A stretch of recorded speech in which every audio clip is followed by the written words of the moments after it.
자, 여러분 안녕하십니까?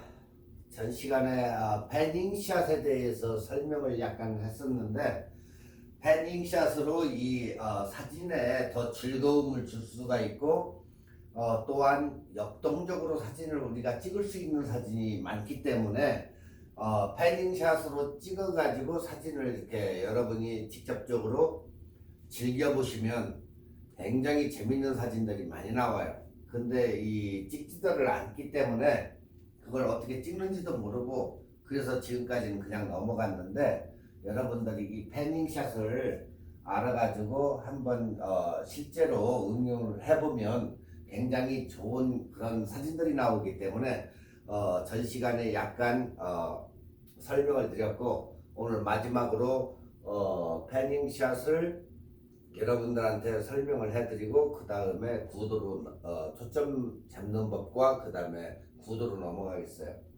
자, 여러분들이 지금 앞에 보시는 패닝샷을 어떻게 찍는지 우측 그림을 보시면 지금 A에서 B로 카메라를 그대로 움직이면서 피사체가 우측에서 왼쪽으로 옮길 때 똑같이 따라가면서 이렇게 찍는 것이다. 그래야 뒷 배경이 흐림 현상과 아웃포커싱이 되면서 물체가 움직이는 사진만 잡아가지고 현장감을 극대화시키는 게 패닝샷이다. 우리가 지금 여러분들이 아래 사진을 보는 바와 같이 자전차 타고 갈 때 달리는 거죠. 자전차를 이렇게 달리고 있을 때 뒷 배경을 갖다가 아웃포커싱 스타일로 잡아가지고 굉장히 역동감 있게 이렇게 줄 수도 있고, 또 전체적으로 해서 잡았을 때 이런 스피드 있는 사진을 찍을 수 있고, 이런 식으로 찍는 게 패닝샷이다. 그 얘기예요. 자, 지금 이게 영상인데,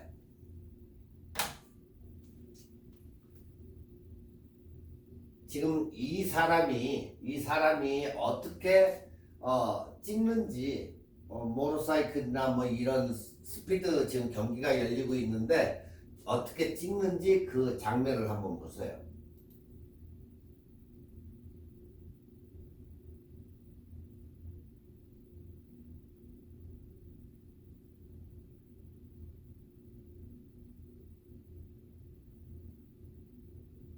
보셨죠? 이런 식으로 이 사람처럼 저쪽에서 오는, 왼쪽에서 우측으로 달려가는 모터사이클을 갖다가 자기가 움직이면서 잡고 셔터를 누르는 그런 방식인데, 전 시간에도 얘기했지만 셔터 스피드를 조금 낮춰가지고 찍어야 된다. 그 얘기를 말씀드렸죠. 낮춰야 그런 생동감 있는 그런 저 사진이 나오지, 셔터 스피드를 높여가지고 찍으면 정지된 그냥 사진만 나올 뿐이다. 그 얘기예요. 자, 패닝샷 하니까 패닝샷이 과연 무엇일까? 간단해요. 여러분이 패닝샷은 한 번씩은 시도해 보신 분들도 많이 있을 텐데, 잘 안 되시는 분도 있고 잘 되시는 분도 있고, 그런데 이 패닝샷은 원래 연속적으로 찍혀진 화면, 그러니까 파노라마 샷의 준말이다. 그래서 패닝샷이다. 그 얘기예요. 피사체 즉 사진이 찍히는 대상이 움직일 때 같은 방향으로 카메라를 따라가면서 같은 방향으로 움직여가면서 찍는 사진이 우리가 패닝샷의 기법이다. 이렇게 얘기를 해요. 그러니까 일례로 움직이는 대상을 사진으로 담기란 굉장히 어렵기 때문에 마치 그냥 정지해 있는 것처럼 우리가 이렇게 촬영을 하는 것을 말한다. 그러니까 패닝샷은 일반적으로 셔터 스피드를 30분의 1초나 160분의 1초 사이에서 달리는 자동차를 따라가면서 찍는다. 이렇게 정의를 내리면 굉장히 여러분들한테 이해가 도움이 될 거예요. 몇 초? 30분의 1초에서 160분의 1초를 셔터 스피드를 놓고 거기에 맞춰 가지고 달리는 자동차를 똑같이 따라간다든가 자연차를 따라간다든가 여러분이 목적을 둔 피사체를 찍을 때 이렇게 찍는 게 우리가 패닝샷이라고 한다. 자, 요즘은 카메라가 굉장히 좋게 나오기 때문에 뭐 여러분들이 셔터 스피드를 갖다가 8,000분의 1초, 뭐 8,000분의 1초 이상도 이렇게 찍을 수 있는 그런 카메라가 굉장히 많아요. 요즘 중형 카메라들이 굉장히 좋게 나왔는데 8,000분의 1초로 자동차를 촬영했을 때 자동차들이 보통적으로 깨끗하게 이렇게 정지된 상태로 달려도 정지된 상태로 이렇게 찍어요. 멋있게. 이때 자동차의 타이어도 같이 정지되어 모든 게 서 있는 듯이 이렇게 스탑돼 가지고 있는 것처럼 찍혀요. 하지만 우리가 이렇게 보면은 자동차는 바퀴는 돌고 있는 상태예요. 네. 이건 지금 정지된 상태이기 때문에 바퀴가 제대로 나왔지만은 이런 사진을 찍었을 때에는 패닝샷으로 찍었을 때는 바퀴가 돌고 있는 상태다. 네.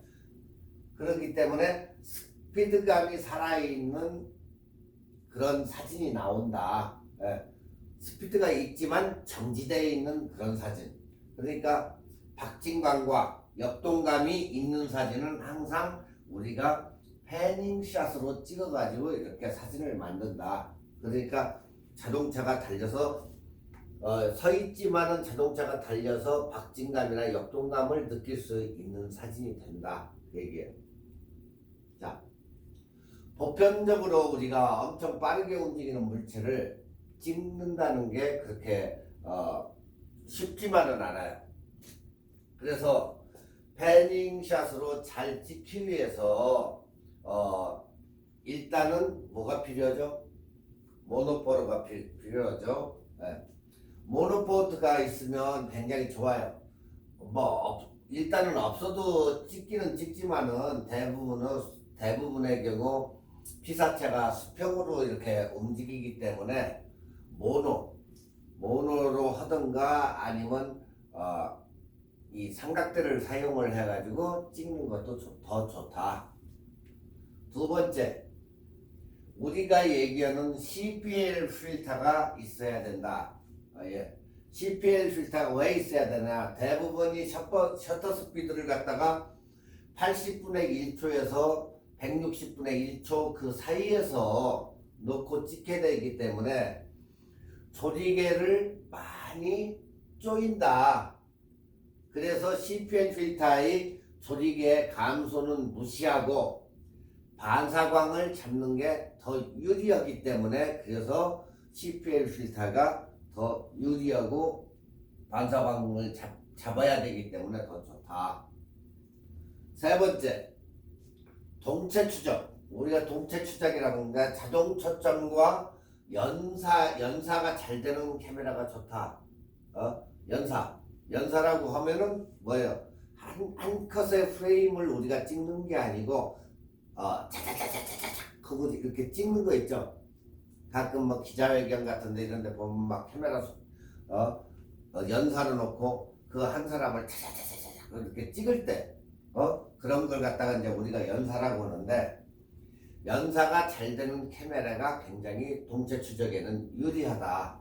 한 군데를 놓고 계속해서 찍어가지고 그 중에서 뽑기 때문에 거의 그렇게 해서 연사를 놓고 뽑을 때 보면은 세 번째 정도의 사진이 그래도 거의 잘 나온다. 예. 그래서 찍을 때는 수동 모드가 아닌 셔터 스피드 우선 모드, 예. T나 TV 셔터 우선 모드로 해가지고 하고 가까이에서는 망원이 아닌 약간 광각으로 찍는 것이 전체의 사진의 퀄리티, 선회도를 높이는 방법이다. 그 얘기예요. 그러니까 약간 쪼이는 듯하면서 찍는 게 광각으로 찍는 게 유리하다. 자, 멀리서 찍을 때는 200mm, 70에 200mm, 70에 200mm가 아니라도 좋아요.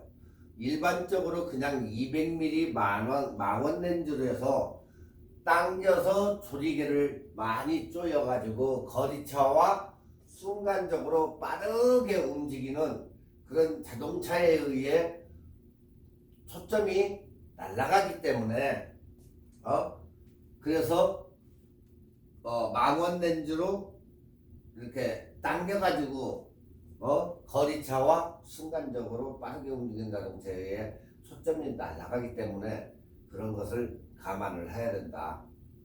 자, 우리가 이제 찍기 위해서는 준비물이 필요하겠죠. 그죠? 여러분들이 이제 패닝샷을 한번 자기 카메라 가지고 할 때는 준비물이 필요한데, 준비물은 우리가 손쉽게 얘기하는 여러분들 뭐 다 가지고 있을 거예요. 망원계통 렌즈가 일단은 필요하겠죠. 그리고 왜 망원계통의 렌즈가 좋느냐? 아웃포커싱, 배경 흐림을 일단은 배경 흐림을 유도하기 위해서 아웃포커싱이 잘 되는 망원 렌즈가 좋고, 두 번째, 여러분들이 손떨림 IS 기능이 있어도 일단은 들고 찍기 때문에 손떨림을 방지하기 위해서 삼각대가 필요하다. 모노포로나 삼각대를 필요로 한다. 그리고 CPL 필터나 PL 필터나 ND 필터, 셔터 속도를 느리게 할 때 있으면 굉장히 좋기 때문에, 셔터 스피드 때문에, 그러니까 CPL 필터나 PL 필터나 ND 필터가 있으면 굉장히 유리하고 좋다, 그 얘기예요. 자, 두 번째, 준비물이 끝나면 이제 장소를 선택을 해야 돼요. 장소. 자, 뒷배경에 보통적으로 나무나 건물이 있어가지고 아름답다 이렇게 생각하는 곳. 두 번째는 망원계통 렌즈를 사용할 시에는 거리를 충분히 어느 정도의 확보를 해줘야 된다. 세 번째는 이제 카메라가 우리가 어떻게 설정을 할 것인가. 그죠? 찍기 뭐 일단은 준비물은 됐고, 찍는 것도 이제 어느 정도는 됐고, 근데 카메라를 어떻게 우리가 세팅을 해가지고 설정을 할까? 자, 여러분들이 S모드로 찍을 때에는 자전거 같은 경우는 60분의 1초 정도 셔터 스피드, 그 다음에 자동차 같은 경우는 100분의 1초에서 160분의 1초 정도. 근데 엄청 빠른 피사태는 어때요? 셔터 스피드를 더 빠르게 해야 되겠죠. 100분의 1초로 했는데 보니까 아니다. 그러면 이제 160분의 1초 뭐 이런 식으로 약간 썩 올려가면서 피사체의 셔터 속도를 이렇게 빨리 줘서 찍으면 된다. 자, 뭐 고수 같은 뭐 사진을 많이 찍어본 요령이 있고, 고수 같은 경우는 M모드에서 M모드로 설정을 하는데, 조리개를 개방할수록 아웃포커싱이 되기 때문에 많이 개방을 해서 찍으면 된다. 그렇지 않고는 S모드로 그렇게 해서 셔터 스피드를 그 정도, 자연차 타고 이렇게 지나갈 때는 60분의 1초 정도가 제일 무난하고, 자동차가 지나갈 때는 일단은 100분의 1초로 찍어봐 가지고, 아니면 점진적으로 늘어나가면서 100분의 1초, 120, 130, 160 이런 식으로 늘려가면서 찍는다. 그 다음에 세 번째는 조리개를 개방을 하고 셔터 스피드를 느리게. 그러면 IS는 어떻게 될까요? 오류는 어떤지, 만약에 매뉴얼로 하실 경우는 IS를 내려야 하는데, 그 IS를 내리는데 한계가 있기 때문에 거기에 부딪힌다.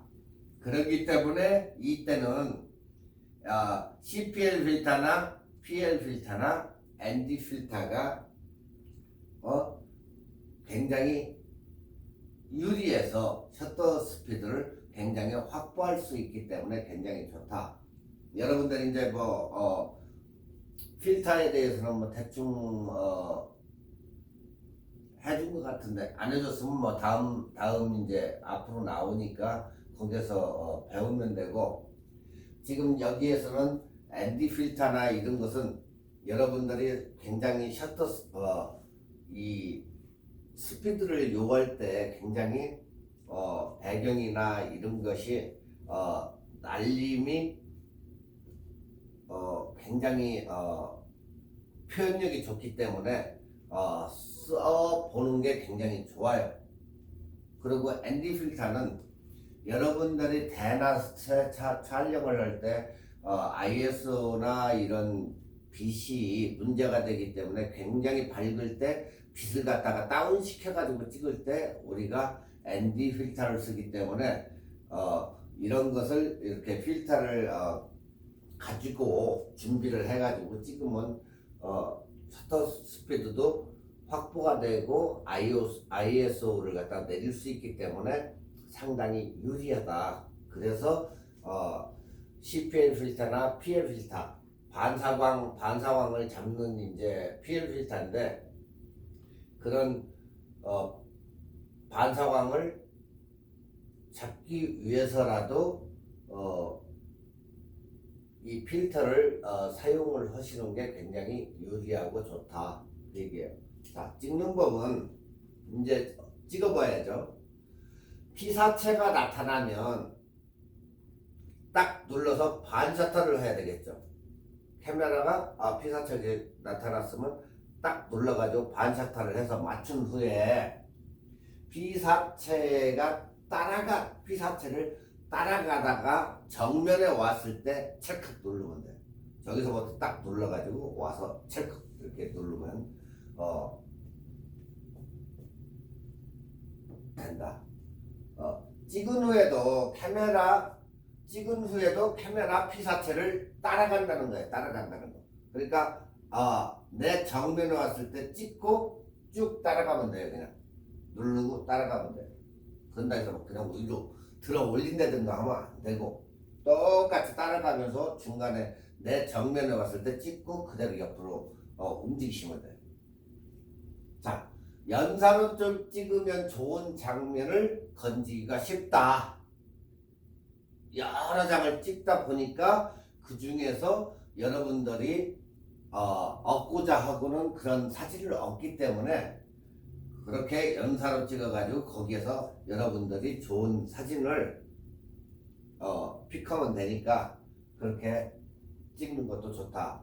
프로는 셔터를 누를 때 좀 이제 프로나 아니면은 뭐 준프로나 이런 사람들이 셔터를 누릴 때 렌즈를 조금 당기면서 줌인으로 찍으면 더 멋진 사진을 이렇게 찍을 수가 있다.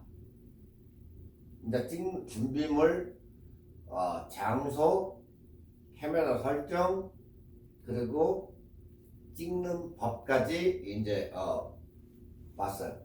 자, 느린 셔터 스피드로 이제 찍어보니까, 자, 여러분도 이제 대충 이제 배워서 알다시피 셔터 스피드가 빠르면 8,000분의 1초나 뭐 3,000분의 1초나 이 블러 흔들림이 없는 정지한 느낌을 주는 사진이 되므로 항상 셔터 스피드는 낮아야 된다.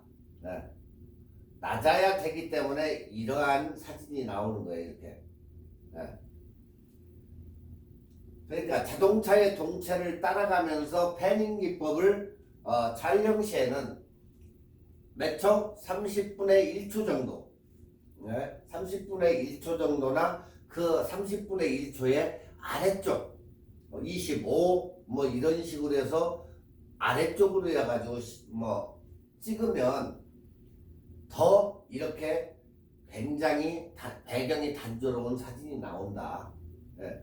자, 패닝 샷을 하기 위해 기본 세팅은 우리가 셔터 스피드는 30분의 1초 이하, 메뉴 다이얼 모드는 S, 예? 셔터 스피드 모드. 그리고 조리개를 조여준다. 예. 느린 셔터 스피드를 위해서. 자, 그러다 보니까 배경은 어때요? 복잡할수록 배경이 뒷배경이 이렇게 복잡할수록 어떻게 된다? 패닝 효과가 극대화가 되더라. 근데 뒷배경이 단조로운 사진, 단조로운 복잡하지 않은 단조로운 데를 찍었더니 이렇게 아무것도 없이 표현이 돼요. 타야 그냥 차는 정지된 느낌이지만 타야는 돌고 있고 뒷배경이 완전히 날아가긴 했는데 이 사진과 이 사진을 보면 배경이 복잡한 데가 더 멋있게 나오고 요런 데는 그냥 배경이 단조롭게만 나오더라는 거예요. 그러니까 여러분의 선택이 어디를 선택을 할 것인가, 복잡한 데를 선택할 것인지 아니면 산 같은 데 이런 데에서 그냥 단조롭게 이렇게 찍을 것인지 여러분이 그걸 선택을 해가지고 찍으면 된다 그 얘기예요. 자, 이제 질문이 있는데 밝은 낮에 셔터 스피드를 어떻게 느리게 합니까? 대낮에 사진 찍는 건 거의 아니라고들 얘기를 하죠. 해 뜨기 전과 해 지기 한 1분 직전에 그 시간대가 좋다고 얘기를 하는데 그러면 대낮에 그 IS를 어떻게 내린다는 얘기입니까? 아까도 얘기했듯이 CPL 필터나 PL 필터나 ND 필터를 쓰면 그 아래로 이 셔터 스피드를 확보할 수도 있고 빛을 과감시켜주기 때문에 얼마든 찍을 수 있어요. 꼭 이렇게 묻는 우리 학생들이 있는데 틀린 말이 아니에요. 이게 정확한 얘기예요. 대낮에 사진을 찍으려고 하면 여러분들이 뭐 장례식장이나 장례식이 꼭 대낮에 뭐 10시나 12시 이쯤에 걸리는 경우가 굉장히 많은데 그런데 가가지고 사진을 찍을 때에도 빛이 굉장히 세기 때문에 초점 잡기도 어렵고 이런 경우가 있는데 맞는 얘기예요. 이럴 때에는 여러분들이 ND 필터를 하나를 가지고 갔으면 아무 문제가 안 돼요. 근데 필터 없이 그냥 갔기 때문에 이런 문제가 생긴다는 얘기예요. 그러니까 필터를 항상 한 개, 한두 개씩은 가지고 카메라 가방에 가지고 다니면 굉장히 대낮에 찍을 때는 굉장히 유리하다. 네. 자, 필터 시간에 얘기를 했지만 우리가 ND 필터라는 것을 설명을 드렸을 때 ND 필터는 여러분들이 이렇게 보시다시피 이런 식으로 되어 있어요. 보면 이렇게 검게 이렇게 돼 있는데 자, 이게 언제 우리가 쓰느냐? ND 필터는 빛이 강할 때 쓰는 빛 차단용이에요. 여러분들이 비디오 카메라에 보면은 비디오 카메라를 대낮에 이렇게 햇빛이 밝은 데에서 딱 찍다 보면은 ND 필터 온, 업 이게 나와요. 화면에 깜빡 하면서 나와요. 그러면 앞쪽 렌즈 부분을 이렇게 돌려가지고 거기에 이제 온, 업이 있는데 렌즈를 딱 돌리면 온이 되고 업이 되고 이렇게 돌리면 그렇게 되는데 그게 나오면 빛이 굉장히 밝은 빛이 들어오기 때문에 어때요? 화질이 완전히 차이가 나겠죠. 그래서 ND 필터를 돌려가지고 온 시켜주면 딱 정상적으로 그게 나와요. 자동으로 또 디텍이 되고 그렇기 때문에 이런 때에는 ND 필터를 사용함으로써 셔터 스피드를 확보할 수가 있다. 자, ND 필터는 렌즈의 조리개로 노출을 충분히 컨트롤하지 못할 때, 그런 때 ND 필터를 사용한다. ND 필터는 피사계 심도를 컨트롤하기 위해 우리가 광각 렌즈를 개방할 때 사용한다. 네. 그리고 ND 필터는 숫자가 높을수록 노출이 감소한다. 네. 자, ND 필터는 이렇게 밝은 시간대에 우리가 장노출을 촬영을 할 때, 자, 장노출이라는 것은 시간을 길게 준다는 얘기인데, 장노출을 사용해서 바닷물을 평평하게 파도가 치고 하는데 평평하게 찍을 때, 네. 뭐 할 때? 바닷물이 어떻게 평평한 거 봤어요? 그렇지 않죠. 일단 파도가 치기 때문에 굴곡이 생기죠. 그런데 어느 정도의 평평한 이런 사진을 찍는다든가 폭포나 계곡물 또는 분수 이런 물을 떨어지는 폭포나 분수나 이런 것이 셔터 스피드로 인해 가지고 점점 이렇게 해도 할 수도 있지만 이 ND 필터를 끼면 어떻게 된다? 우윳빛으로 변한다. 네, 지금 여러분들 이렇게 가끔 여러분들 이렇게 그림 파는데 이런 데 보면은 폭포가 계단식으로 쫙 떨어지고 있는데 어떤 걸 보면은 그냥 물이 떨어지면 그냥 물인데 어떨 때 우윳빛처럼 쫙 이렇게 색깔이 나는 굉장히 유속력 있게 굉장히 멋있게 이렇게 퍼져가지고 꼭 우유 이렇게 저은 것처럼 나와요. 그럴 때에 ND 필터를 쓰면은 그렇게 된다. 왜? 셔터 스피드가 늦으면 늦을수록 이런 경우로 변해요. 그러니까 여러분들이 직접적으로 물이 흐르는 것을 일반적으로 그냥 찍었을 때와 셔터 스피드를 아래로 다운 시켜가지고 그것을 유속을 갖다가 찍었을 때와 15분의 1초 찍었을 때와 엄청 달라져요. 그러니까 셔터 스피드를 다운 시키거나 ND 필터를 써가지고 찍을 때는 이런 식으로 변한다. 지금 이 바닷물도 이렇게 찍으니까 어떻게 변했어요? 평평하게 변해버리죠. 네. 바로 이게 ND 필터다. 네. 이제 이해하셨죠? 네. 그러니까 밝은 빛을 차단시키고 그걸 평평하게 60분의 1초나 이렇게 초를 낮춰가지고 찍다 보니까 이렇게 바닷물도 완전히 깨끗하게 평평한 그런 사진이 나오더라. 아시겠죠? 요즘 시대에는 ND 필터도 굉장히 종류가 많아요. 네. 한 개가 있는 게 아니고 여러 가지가 있어요. 그렇기 때문에 이 ND 필터를 아까도 얘기했지만 ND 필터의 숫자가 높으면 높을수록 노출이 감소가 된다. 네.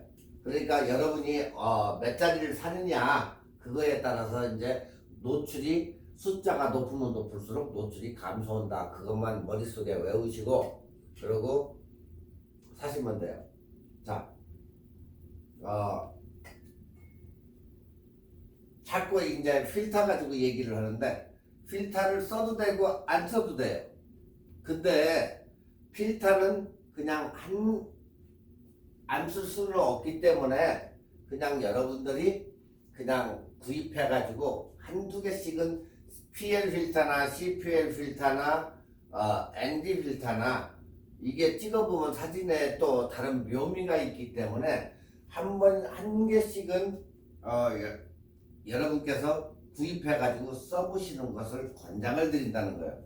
써보면 또 달라지기 때문에. 이제 필터도 이렇게 둥근형이 렌즈에다 부착을 해가지고 쓰는 형도 있고 사각져 가지고 렌즈 앞에다가 걸게 해가지고 쓰는 형태가 있어. 렌즈의 칼라가 유리에 평면 유리에 칼라로 해가지고 코팅이 돼가지고 그것을 갖다가 이렇게 끼게 하는데 지금은 검게 나왔지만 예전에 우리가 이렇게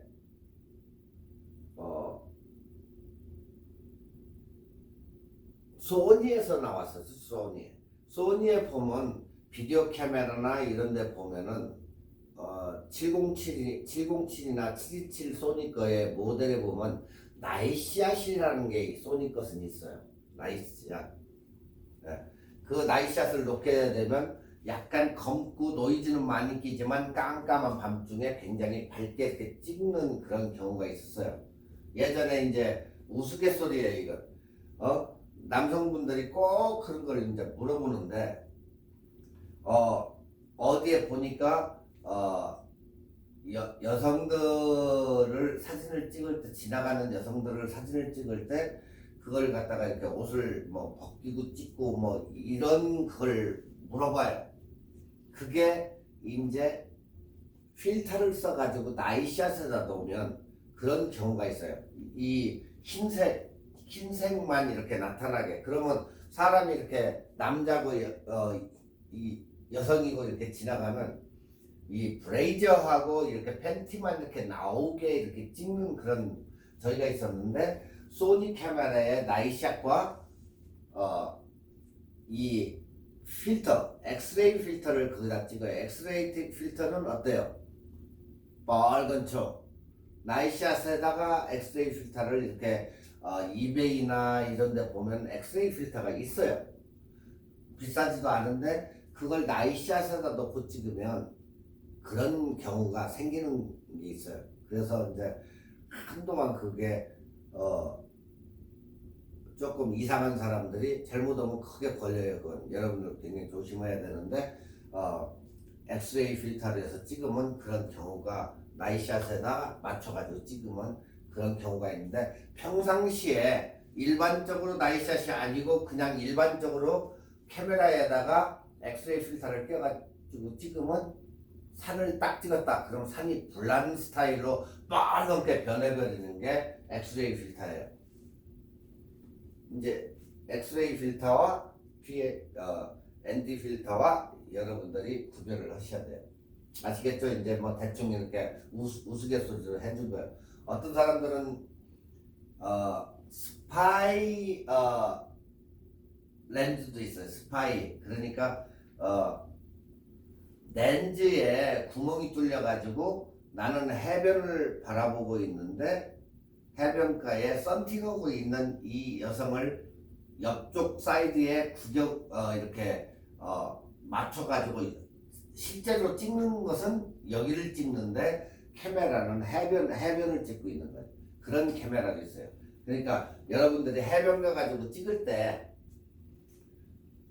이 사람들이 의식하지 못하게 이렇게 찍거나 할 때 그 대신 여러분들이 그런 남을 이렇게 찍을 때는 일단은 저작권이나 이런 문제가 있기 때문에 여러분들이 그것은 잘 감안하고 찍어야지. 잘못하면 새고랑 차서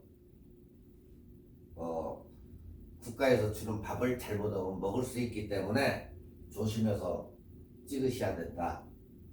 자, 여기도 이제 필터가 종류가 이렇게 굉장히 많아요. 여기 보면은 스카이 캡처 필터 해가지고 뭐 15불짜리 뭐 여러 개 주고 15불짜리도 있고, 호야 77mm ND 필터 같은 경우는 200불이에요. 200불. 200불 정도고, 뭐 이 종류가 많기 때문에 여러분들이 뭐 58mm ND 필터는 뭐 이 12불짜리도 있고 그러니까 지금은 이제 팬데믹 때문에 이런 게 조금씩은 오를 수는 있어요. 그렇기 때문에 올라봐야 뭐 그다지 이 저거가 아니니까 B&H나 베스트바이나 이렇게 아도라마나 아도라마하고 B&H 같은 경우는 뉴욕 쪽에 있기 때문에 그런 데서 구입을 해도 무방할 거예요. 그리고 이제 우리가 ND 필터 하니까 ND 필터가 도대체 뭘까 하는데 말 그대로 내추럴 데니시티 필터다. 예, 내추럴. 그러니까 수치가 이런 식으로 이제 변하는 거죠. 수치가 점점 올라가면 검고 아래로 내려가면 그러니까 여러분이 ND 필터를 써가지고 하늘색을 파랗게 이렇게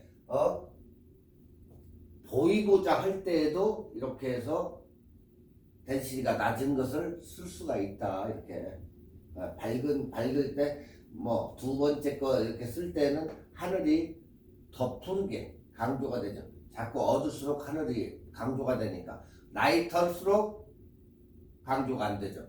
그렇기 때문에 강조를 하려면 이렇게 하고 지금 여기 위쪽에 보는 것은 저 ND 필터를 안 썼을 때와 썼을 때와 이렇게 파도 치는 모습이 완전히 이렇게 뒤바뀌어 가지고 나온다. 네. 그리고 아까도 얘기했지만 야경 촬영할 때는 소니 RX100MS라는 게 있어요. 그게 ND 필터가 기본이다. 소니도. 네. 그래서 필터도 이렇게 종류가 굉장히 많은데 필터에 이 필터의 종류도 많고 컴퍼니도 많은데 여기서도 이제 호야라는 컴퍼니하고 티파니라는 컴퍼니가 있어요. 그 컴퍼니가 그래도 일반적으로 명품들이다. 네. 근데 사진 찍는 데는 어느 브랜드고 상관없이 다 똑같다. 예. 그렇지만 이제 좋은 카메라 사가지고 쓰시는 분은 거기다가 호야 것이나 티판 것을 많이 쓰기 때문에 여러분들이 그건 알아가지고 사용하시면 되고 그 다음에 보호 것도 요즘은 많이 쓰기는 해요. 싸고 괜찮기 때문에. 그러니까 여러분들이 이렇게 해가지고 필터를 갖다가 이렇게 보시면 지금 티판 77mm 워러 화이트 글라스 풀 스펙트럼 해가지고 89불 95전 주고 샀는데 필터가 끼니까 어떻게 변했어요? 평상시에 필터가 없는 사진과 필터가 있는 사진과 이 정도로 차이가 나더라. 내추럴 컬러도 지금 구름이 이런 식으로 이렇게 있는데 딱 찍으니까 구름이 어떻게 변했어요? 싹 변했죠. 똑같은 아래는 똑같은데 여기가 구름이 싹 변해버리죠. 여기도 바다가 어때요? 잔잔하면서 단조롭게 변해버렸죠. 파도 치는 게 아예 파도가 보이지도 않잖아요. 이런 식으로 이렇게 ND 필터를 써보니까 다 변하더라. 지금 이 그림 같은 경우만 해도 일반적으로 우리 육안으로 보면 이런 사진인데 ND 필터 안에는 이런 식으로 변하더라. 계곡물도 이런 식으로 변하고. 그러니까 여러분들이 어느 ND 필터의 수치를 보고 자꾸 수치가 위로 올라가면 수치가 적어지기 때문에 그것을 잘 판단해서 사시면 돼요. 자, M모드 촬영은 우리가 패닝샷에서 어렵다고 이렇게 생각되어지시는 분들이 많아요. 근데 그다지 수동으로 자꾸 하다 보면 굉장히 쉬워요. 그래서 만에 하나 패닝샷을 찍을 때 M모드가 어렵다고 하시는 분들은 S모드로 찍으면 된다. S모드 셔터 스피드 우선. 그래야 사진이 괜찮게 나온다. 그러니까 일반적으로 패닝샷은 사진이 일반적으로 생각할 때는 사진이 어려워요. 어려운데 자꾸 여러분들이 찍다 보면 이게 짬밥이 생겨. 잠재적으로 여러분들이 느껴요. 그러다 보니까 그 기술이 여러분의 달란트로 해가지고 달란트를 이끌어내야 된다는 거죠.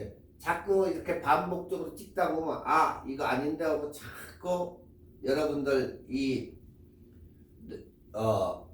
좋은 머리가 있기 때문에 이렇게 찍다 보면은 반복 학습으로 해서 굉장히 사진이 많이 늘어요.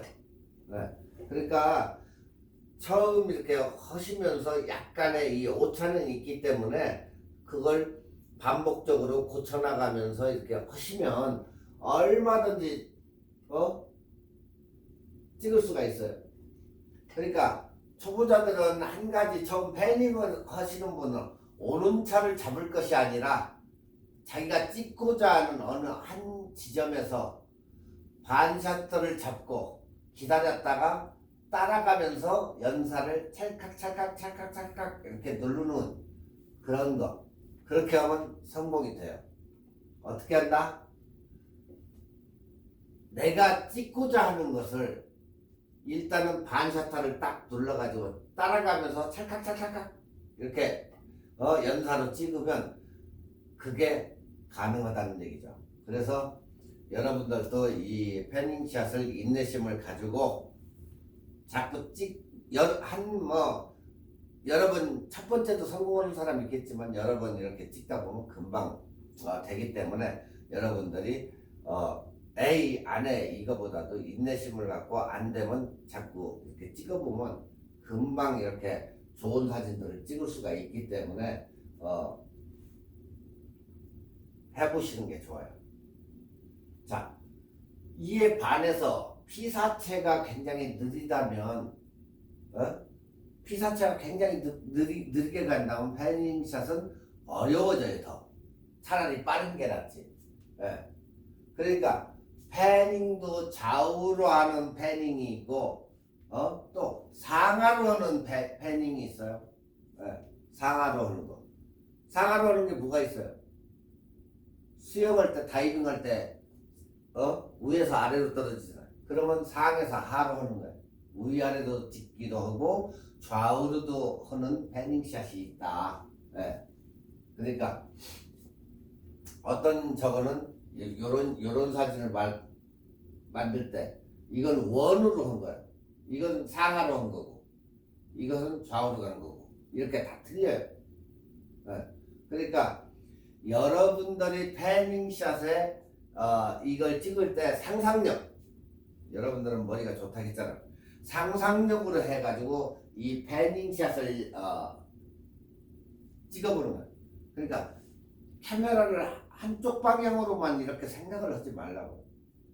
위아래로도 되고 또 원으로도 되고 뱅뱅 돌면서 여러분들이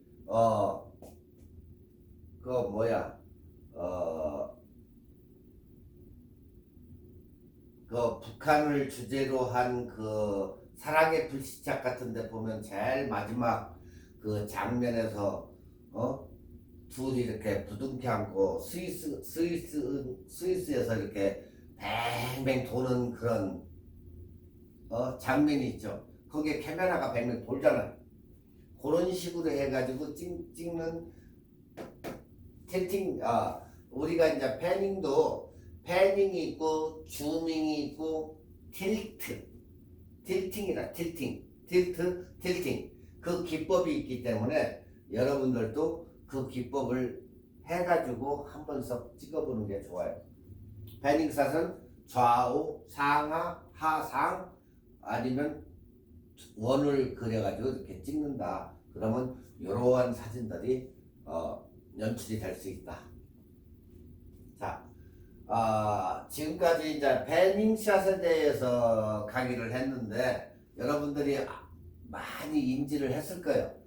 여기에 대해서 누누이 강조를 하지만 직접적으로 찍어가지고 여러분들의 창의적인 그런 사진을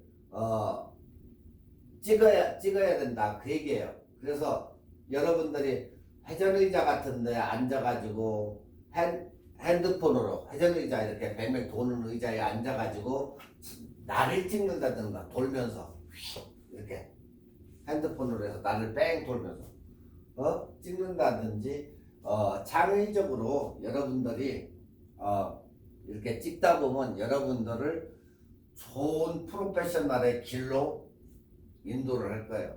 아시겠죠? 이제 패닝샷이 어느 것이다 하는 것을. 예. 자, 패닝샷은 여기까지 이제 하고,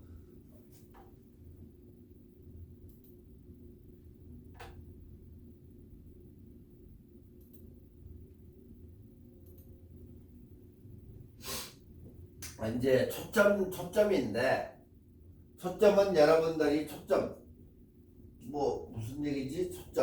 초점 말 그대로, 여러분들이 렌즈를 해가지고 피사체를 볼 때에 초점이라는 게 있어요. 초점이 흐트러지면 상이 어떻게 돼요? 다 흐트러지겠죠. 네. 여러분이 직접적으로 보는 눈의 초점이 정확하지 않는다면 상이 흐트러지잖아요. 그러니까 상이 흐트러져서 안 보이는 것을 우리가, 가까운 게 안 보이는 것을 우리가 노안이라고 하잖아요. 노안. 이 카메라도 여러분들이 자꾸 쿵 하고 충격이 줄 때 렌즈의 초점이 흐려지는 그런 결과를 초래할 수 있어요. 그래서 옷다가 충격을 준다든가 떨어뜨린다든가 하는 것은 안 돼요. 카메라의 초점이 상이 흐트러지기 때문에. 렌즈를 통해 가지고 빛이 통과가 돼서 한 지점에 이렇게 모이는 포칼 포인트가 있어요. 이 부분을 우리가 초점이라고 해요. 포칼 포인트를. 자, 우리가 보통 일반적으로 여러분들은 이런 종이를 못 보셨을 거예요. 거의. 그리고 이러한 방식도 이게 뭔지도 모르고. 자, 우리가 내 카메라가 초점이 제대로 맞는지 아니면 안 맞는지 그걸 모르시는 분들도 있어요. 그럴 때에는 여기에 지금 배터리가 이렇게 쭉 세워놔요. 집에 배터리 쓴 것도 상관없고 새 것도 상관없으니까 잠깐 세워놓고, 원래 초점 테스트는 이 불빛 아래에서 하는 게 아니다. 밝은 내추럴 태양이나 이런 데 가서 밝은 데 가서 해야지, 이런 빛에서 하면 안 된다는 거. 자, 어찌됐건 밝은 빛이 됐건 전기불이 됐건 초점을 갖다가 잡기 위해서는 내 카메라가 상이 틀어졌나 안 틀어졌나 이런 것을 보기 위해서도 초점 테스트를 해봐야 돼. 자, 이런 종이로 해서 프린아웃을 해가지고 하든지 아니면 간단하게 집에서 테스팅 할 수 있는 법인데, 자, 배터리를 일렬로 일단 세우고 카메라를 들고 45도 방향으로 가서 중간에다가 초점을 놓고 반사타를 딱 눌러봐요. 그러면 사진을 한번 셔터를 눌렀을 때 45도에서 찍으니까 쭉 이렇게 일렬로 지금 놨다 보면 여기서 딱 중간을 겨냥을 해서 딱 찍었을 때 중간 내가 초점을 준 데에는 깨끗이 나오고 그 주변부로 갈수록 흐릿해지겠죠. 아웃포커싱이 되겠지. 자, 그럴 때에 우리가 뒤쪽 것이 나가면 후빈이 나갔다 오고 앞쪽 것이 나가면은 전핀이 나갔다 그래요. 그러니까 핀이 나갔다 보니까 무슨 핀이 나갔다 이게 아니고, 그 안에 렌즈 안에 플라스틱 같은 게 있는데 그게 어떻게 돼요? 쿵쿵 치고 다니니까 그게 나가버린다 해서 그게 핀 나갔다 그러는 거예요.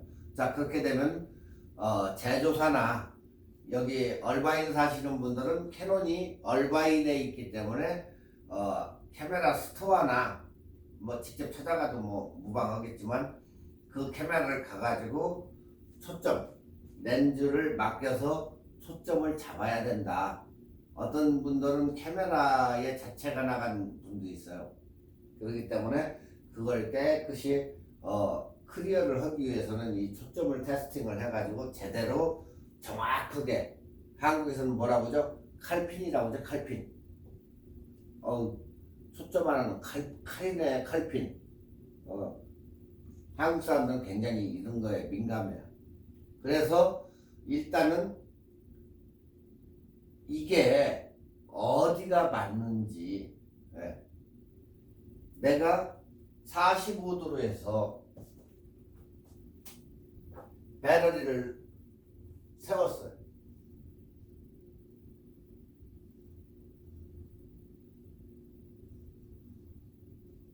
배터리가 잃진 않지만 똑같다고 생각을 하시면 돼요. 자, 근데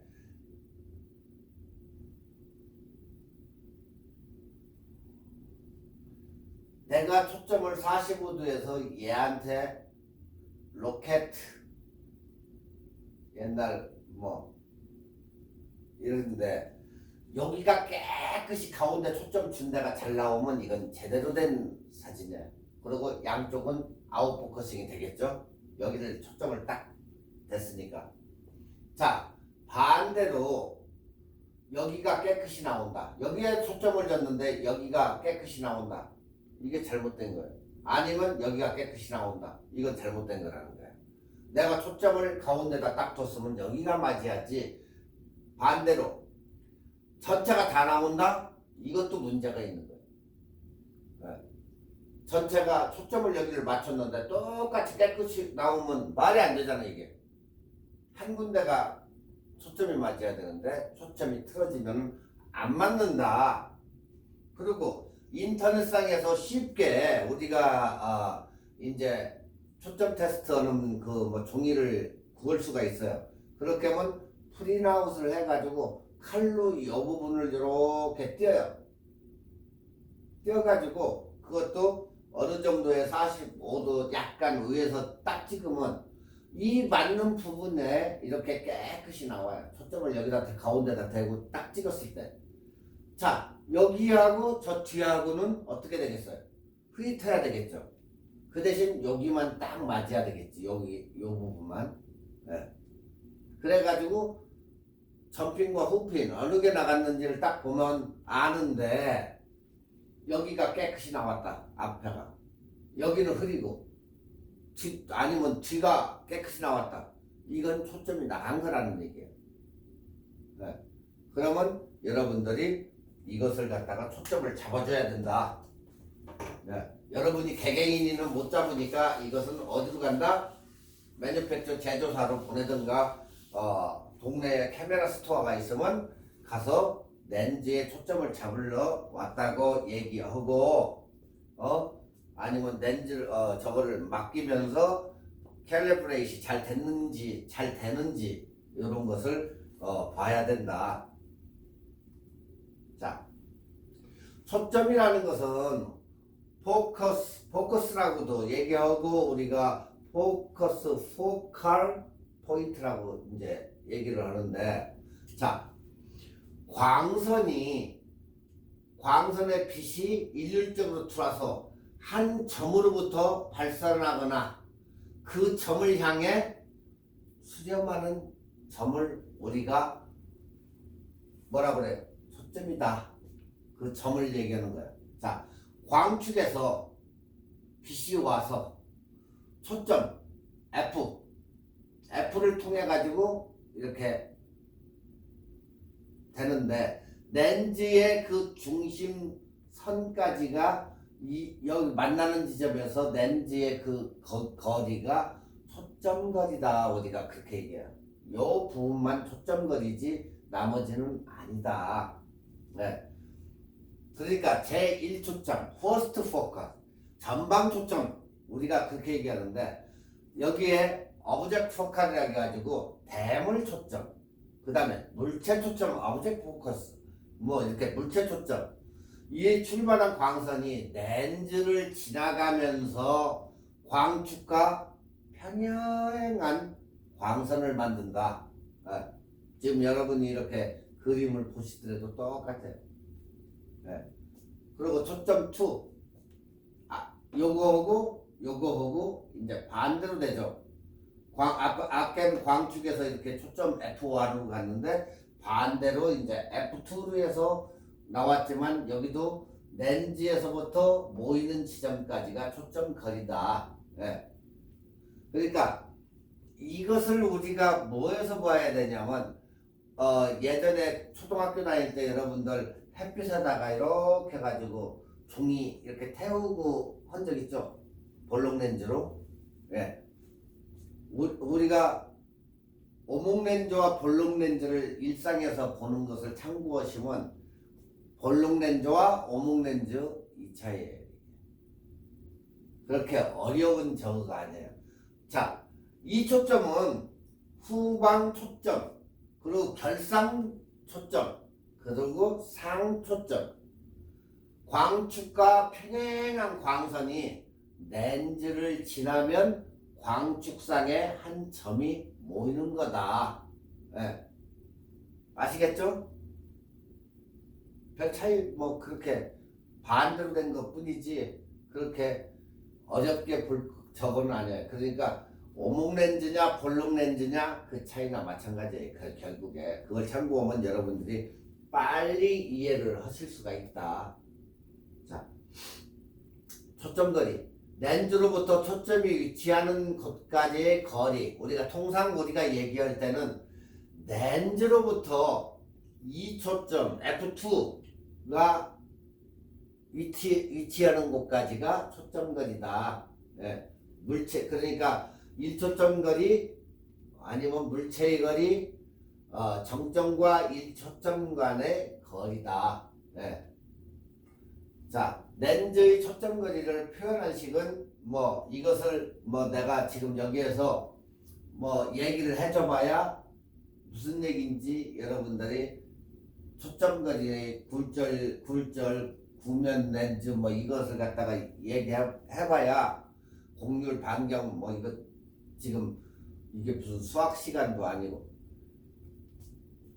얘기해봐야 여러분들이 여기는 이해를 못해요. 그렇기 때문에 우리가 그냥 간단하게 넘어갈게요. 자, 초점면, 초점에 위치하고 광축의 수직적인 평면, 그 다음에 이제 주점, 2매 이상 렌즈 또는 두꺼운 렌즈로 구성된 경우 우리가 그걸 광학적 중심점이라고 그래요. 광학적 중심점. 네. 그 다음에가 이제 백포커스. 렌즈의 최종면에서 영상이 맺는 촬영면까지 거리. 네. 그러니까 통상 그걸 F2 2초점 거리, 이 F2 2초점 거리 이걸 얘기하는 거예요. 그러니까 가까울수록 영상 프레임 외곽부에 부족한 이렇게 노출 부족을 일으키기가 쉬워져요. 이런 경우는. 네. 그러니까 여기는 지금 이것을 얘기를 하려면 초점에 대해서 이렇게 얘기를 하면 여러분들이 좀 어려워해요. 이 초점은. 그렇기 때문에 대충 듣고 저렇구나 하는 것만 약간만 이해하시면 그냥 나을 것 같아요. 자, 여러분들 카메라 초점은 이것은 이제 알아둬야 되는데 여러분의 초점이 이제 잡히는 게 이러한 카메라 포커스 이 뷰파인더 안으로 보면 사람은 있고 이러한 초점이 보여요. 네. 그리고 이건 자동 초점의 영역에 여러분들이 자동에다 놓고 오류에다 놓고 찍으면 이 초점들이 여기가 반짝반짝 하면서 여기저기 다 잡아줘요. 그렇게 전체의 영역을 잡는 초점이에요. 이건. 그러니까 순간적인 거 새가 딱 날아가는데 그걸 잡으려고 할 때는 어때요? 이 자동 초점에다 놓고 찍으면 아무데고 이런 게 맞겠죠. 그러니까 새 같은 거 조류 촬영할 때는 전체 영역을 잡는 게 유리하다. 네. 그래서 이 자동 초점 여러 가지 반짝반짝 해가지고 잡기 때문에 굉장히 조류나 이런 거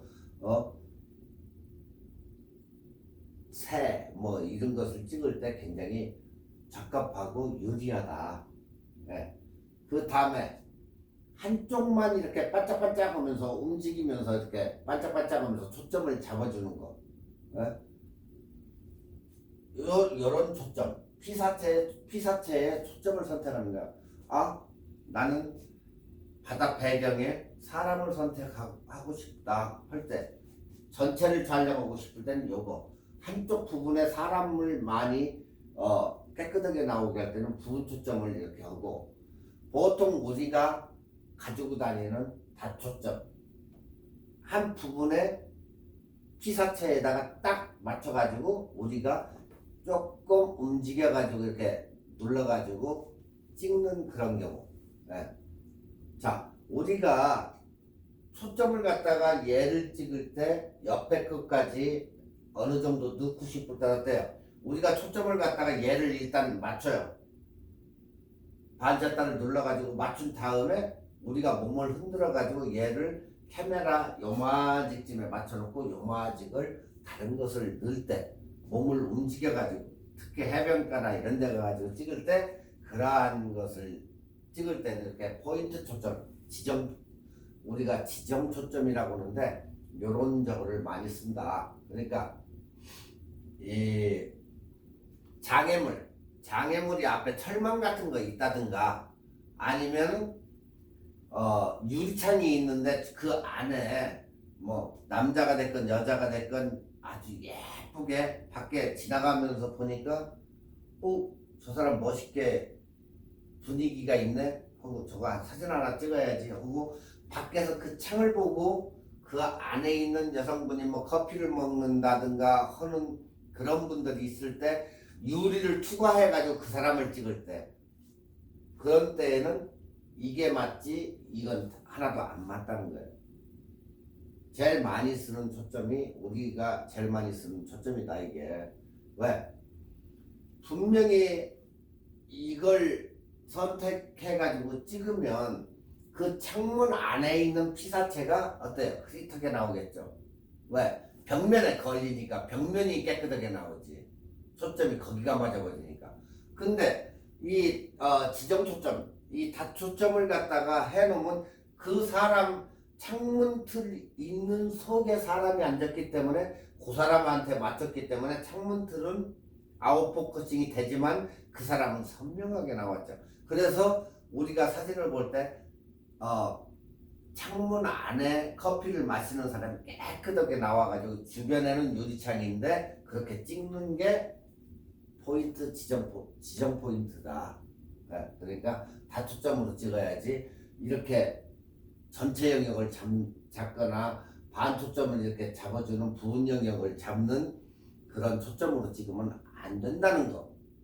이제 아시겠죠?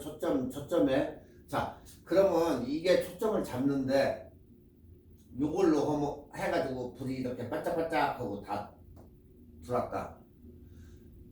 이게 초점을 잡기도 하지만은 얘가 반짝반짝 하는 데는 거기에 맞춰가지고 거기에 대한 값을 얘들이 환산을 해가지고 제시를 해주는 거예요.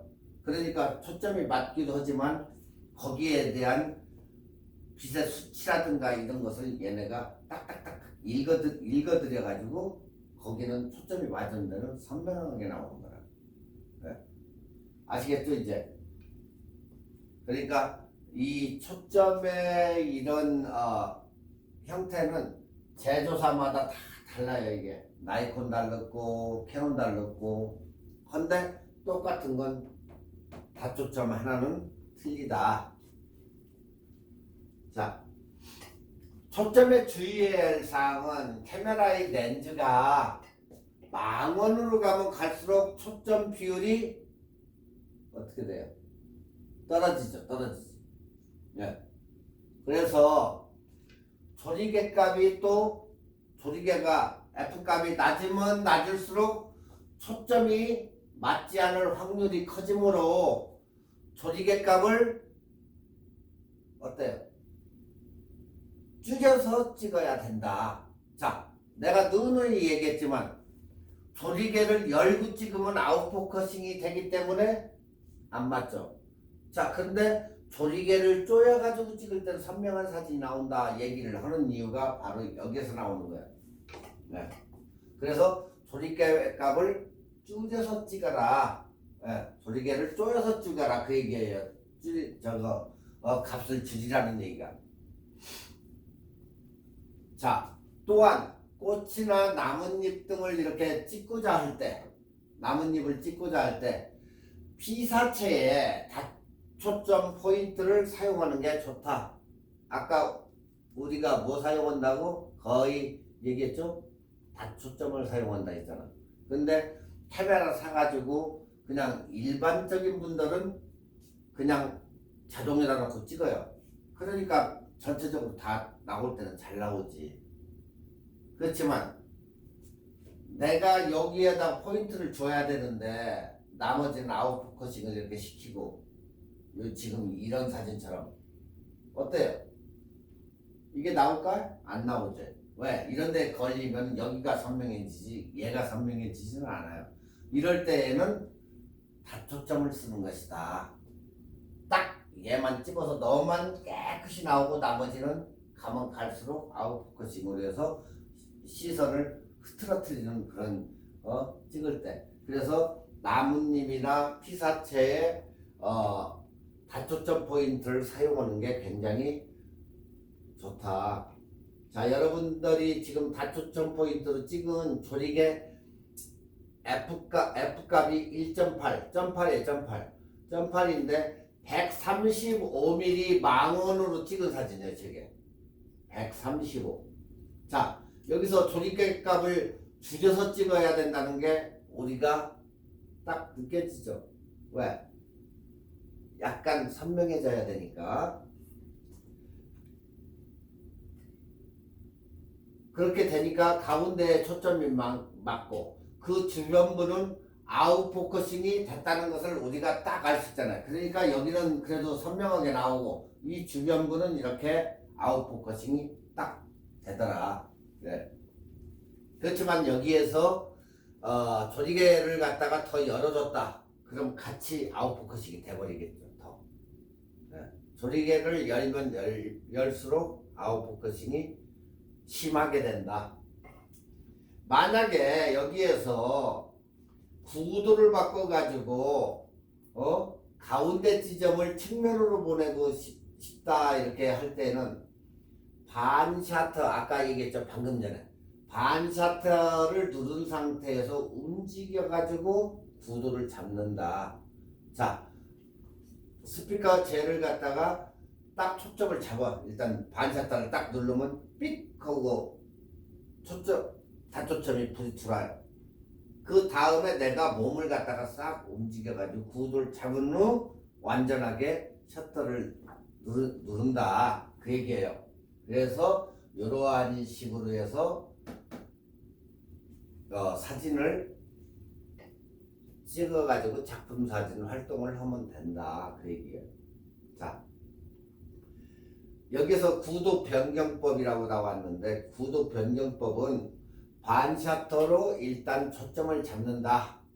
두 번째, 셔터를 누른 상태에서 움직여서 구도를 잡는다. 세 번째, 최종으로 셔터를 누른다. 그 얘기예요. 그러니까 사진에 우리가 중요점을 여기서 가만히 봐도 이제 느끼는 거예요. 아, 초점이 굉장히 중요하구나. 그 다음에 밝기, 얼마나 밝느냐. 그 다음에 블러, 흔들림. 이 블러가 굉장히 또 중요하구나. 그래야 사진이 잘 나오니까. 왜 그러니까 무거운 삼각대나 모노팟을 왜 가지고 다니겠어요? 흔들림이 많은 사람들은 특히 나이 좀 먹으신 분들은 거기다가 이 삼각대나 모노팟 한 개짜리를 가지고 다니면서 지탱하고 사진을 찍는 이유가 이 흔들림, 블러 때문에 우리가 꼭 삼각대를 가지고 다니는 이유가 여기에 있다. 그 얘기예요. 자, 카메라 핀 테스트는 아까 대충 얘기를 했기 때문에 이것은 넘어가겠어요. 예전에 필름 카메라에서는 이런 게 대두가 안 됐어요. 근데 오토포커스의 오로포커스에 와서 초점 테스트 결과물에 대해서 DSLR 카메라 성능에 많은 문제점이 대두가 돼요. 네. 그래서 이제 뭐 여러분들이 한 번씩 해보고 초점 포인트가 어떻게 되는지 이런 것을 좀 신경 써서 될 수 있으면 카메라를 잘 보관하시는 게 좋다, 그런 얘기예요. 초점은. 네. 그렇기 때문에 만에 하나 그게 잘못됐으면 어떻게 AS를 해야 되는지. 네. 네. 또 어떤 사람은 뷰파인더 이 조그 다이아를 잘못해가지고 초점이 흐려졌는데 그게 초점이 나간 줄 알고 있는 분들이 있어요. 그것만 해가지고 자기 눈에다 맞추는 데가 있는데 그걸 손으로 가지고 다니면서 툭툭 치고 쓰다 보니까 굉장히 흐릿한데도 그냥 찍고 있어. 그래서 이게 눈이 맞아요? 그러면 저한테는 저는 괜찮은데요? 그래. 그래서 이게 틀렸잖아요. 뷰파인더 다이아리. 그래가지고 이렇게 맞춰가지고 지금 보라고. 엄청 깨끗해졌다고. 그렇게 한 사람들이 꼭 내 핀이 나간 거 아닌가 이렇게 생각하시는 분들이 있기 때문에 그걸 잘 보고 그리고 핀 테스트를 해가지고 하셔야 돼요. 아시겠죠?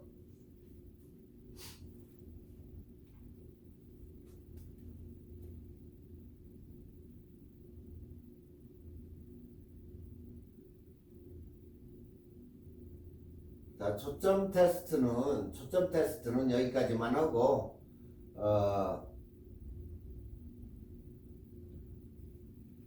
중요한 것은 여기에서 오로포커스 AF가 되지 않는 그런 상황은 콘트라스트가 낮은 피사체, 그러니까 푸른 하늘, 일정한 색상에 있는 벽 같은 거 이런 거, 거기에서는 콘트라스트가 낮은 피사체를 얘기하는 거고, 어두운 곳의 피사체, 역광으로 심하게 반사되는 피사체, 그러니까 자체가 반사되는 거, 철판이라든가 이런 거, 그런 데에는 오로포커스가 절대 안 돼요. 그래서 후레쉬 저거만 따다다닥 소리가 나는 이유가 그게 반사가 되니까. 가까운 곳과 먼 곳이 겹쳐지는 피사체, 우리한 동물 이런 거, 그런 데가 이제 오로포커스가 잘 안 된다. 예. 근데도 그걸 잡으려고 하는 사람은 이제 신의 경지를 올랐다고 우리가 얘기를 하죠. 예. 그러니까 그것을 여러분들 머릿속에 각인을 해가지고 저런 데는 잘 안 되는 데구나 하는 것을 아셔야 돼요. 자, 여기에서 이렇게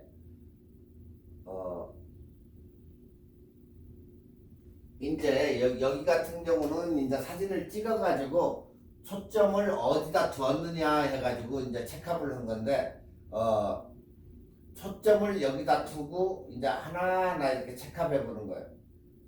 이 사진도 이렇게 딱 보면 이렇게 깨끗하게 나오는데, 초점이 맞은 부분이 나간다. 그러면 그것도 역시 초점이 나간 거예요. 자, 초점 얘기는 여기서 이제 그만하고, 다음 시간에는 사진의 구도에 대해서, 구도가 굉장히 중요하다는 것은 여러분들도 아실 거예요. 초보자를 막론하고 사진을 일단 핸드폰으로 찍던 하던 여러분들이 잘 찍고 세로 가로 이것을 보는 이유가 뭐 때문에 그래요? 그게 바로 구도인데 그 사람들이 그게 구도인지를 모르고 찍는 거예요. 하지만 일단은 뒤로가 앞으로가 하면서 자꾸 얘기하고 반드시 찍으려고 하는 게 바로 구도인데, 그 사람들은 그게 구도가 그 자체가 긴지 아닌지도 모르고 하기 때문에 여러분들이 과연 구도가 뭔지, 어떻게 찍는 건지 다음 시간에 구도에 대해서 배워보겠습니다. 자, 수고하셨습니다. 오늘 시간이 많이 지났는데 오늘 강의 들어주시느라고 수고하셨습니다. 자, 다음 시간에 뵙겠습니다.